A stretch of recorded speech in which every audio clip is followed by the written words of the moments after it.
In feminist circles, sharing stories is what Nell Morton calls hearing ourselves into speech. It's how I became conscious of my grandmother's story and her courage to leave her husband and her country in search for a better life inspired me to answer my call to ministry. I invite us now to join Holly and me in our responsive reading with the words, "We won't go back."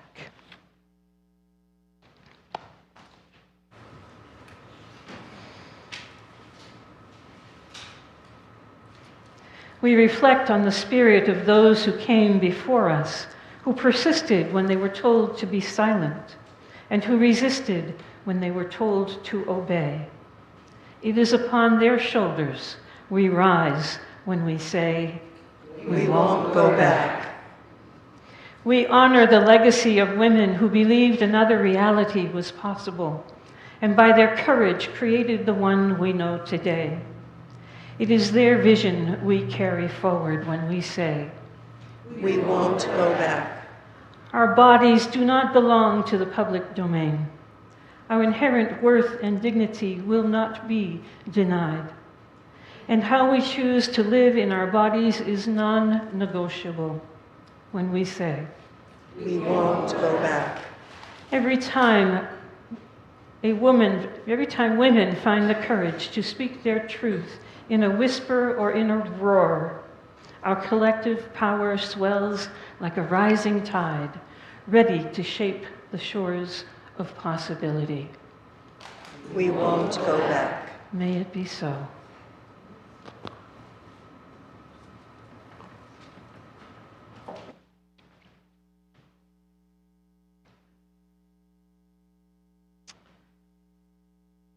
My grandmother knew a woman's worth was greater than the pleasures of her body or the labors of her womb. She left her husband and her country to pursue a better life for herself and her 4 young children here in the United States. Her courage, vision, ingenuity, and steadfast commitment led to her success as a single parent, businesswoman, homeowner, and landlord. My grandmother is a legend in our family and an inspiration to me as a woman who chafes against the limits put on me because of my sex. In my mind, aptitude and interest are the only qualifiers that matter. But patriarchy would have us believe women are inferior to men. Social norms once defined a woman's sphere in the home, and her most noble occupation is motherhood. Betty Friedan referred to this construct as the feminine mystique. It is the life my mother lived. I, like my grandmother, however, wanted something more for myself. As the youngest and only girl in a family of 4, my contributions to any conversation were consistently ignored by my 3 older siblings, unless my youngest brother thought it had merit and used it to elevate his own status. See, this happens every time I say that. Everybody laughs, knowing this happens on a regular basis, still, right? I was further excluded by the Roman Catholic Church when I was unable to participate in the Mass as an acolyte because I was a girl. Exclusion from the priesthood based on my sex became even more painful when I realized I was a lesbian. Fear not. At the age of 37, I discovered Unitarian Universalism, and when I met our new minister and learned she was a lesbian from a blue-collar family, I thought I had died and gone to heaven.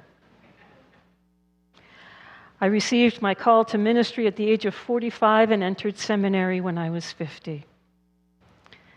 A close friend who had witnessed my call and knew my struggle with the Catholic Church suggested I visit the Women's History Museum in Seneca Falls, New York, before I start school.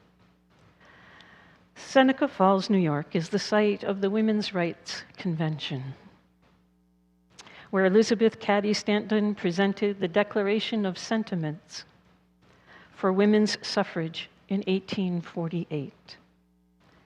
The Declaration is modeled after the Constitution of the United States and highlights the exclusion of women in all aspects of civic life.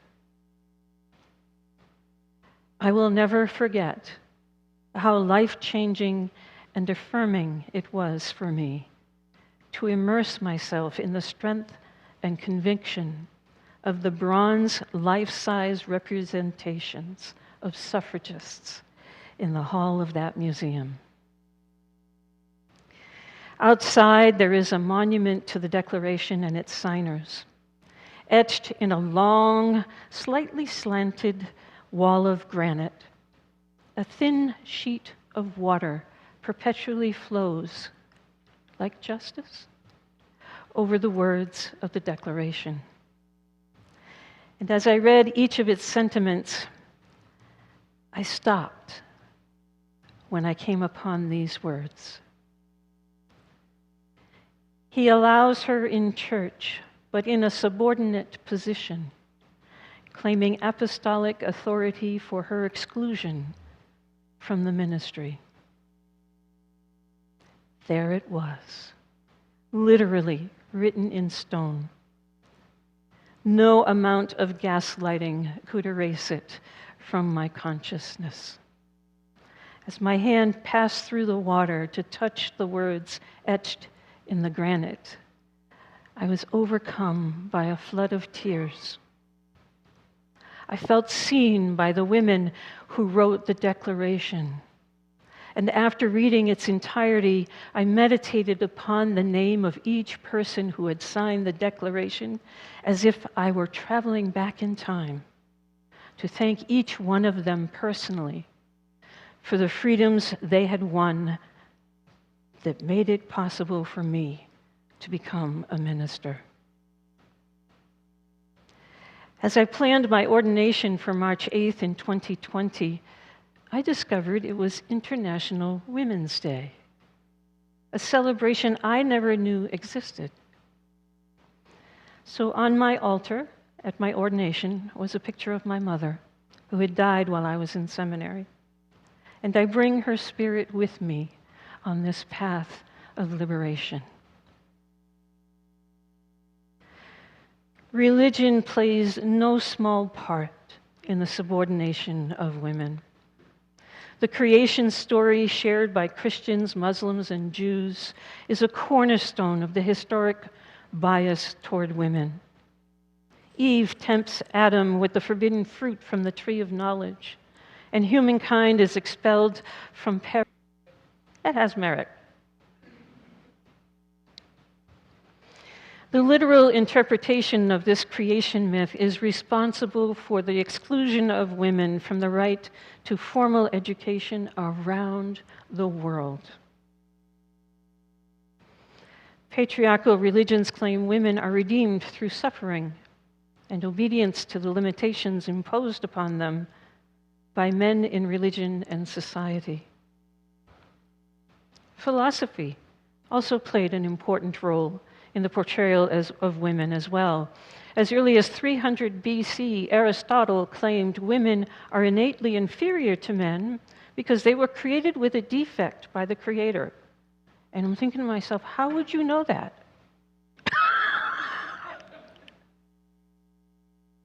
17th century French philosopher René Descartes devised an elaborate separation between the mind and body that would define the roles of women and men. The distinction, he claimed, was that spiritual truths could be accessed only through the mind, and carnal pleasures and procreation could only be achieved through the body. The intellect, and therefore spiritual knowledge, were seen as the eminent domain of men.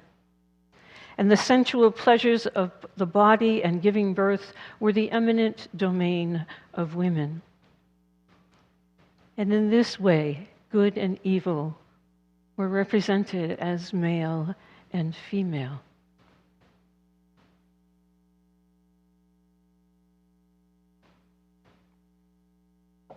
These negative theologies of women are not divinely ordained. They are the social and religious constructs of men designed to preserve a world order that subjugates women. And sadly, they are still alive and well today. While in seminary, I stayed briefly with a lesbian couple from my home church and their 2 small children under the age of 5. One day there was an outburst between the children when the older brother, upset with his little sister, blurts out, "You're evil!" And she replies, "I'm not evil, you're bad, you hurt me." Then the boy explains, under the age of 5, "No, I'm not evil, I'm a boy. Only girls are evil." Their lesbian, feminist, UU parents were mortified. How do our children obtain these false notions at such a tender age?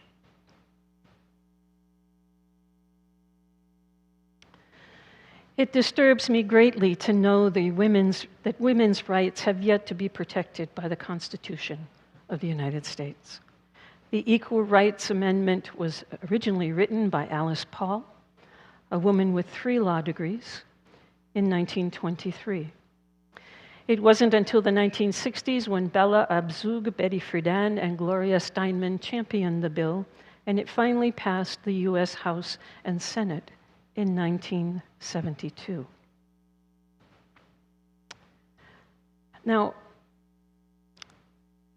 the bill that was presented to the House and Senate made no mention of a time limit clause. Amendments to the Constitution don't have time limits for ratification. So within the 7-year time limit, only 35 states had ratified the amendment, and a total of 38 were needed for it to become part of the Constitution. The 7-year time limit was extended for an additional 3 years. And it wasn't until Nevada ratified the ERA in 2017, Illinois in 2018, and Virginia in 2020.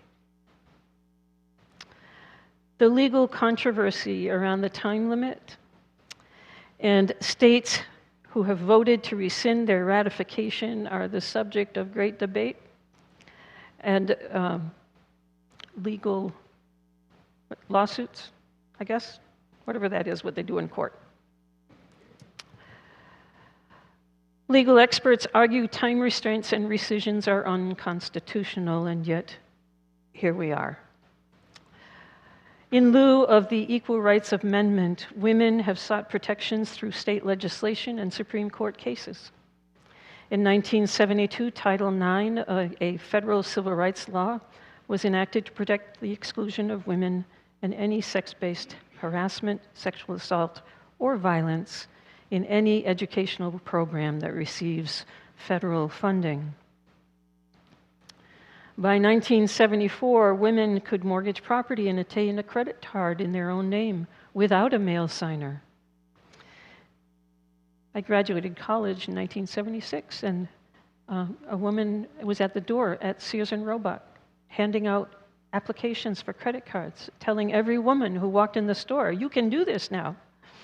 And I did. In 1973, the Supreme Court ruling in the case of Roe v. Wade gave women reproductive rights over their own bodies. While these gains are important, any one of them can be reversed, as Roe v. Wade was in 2022.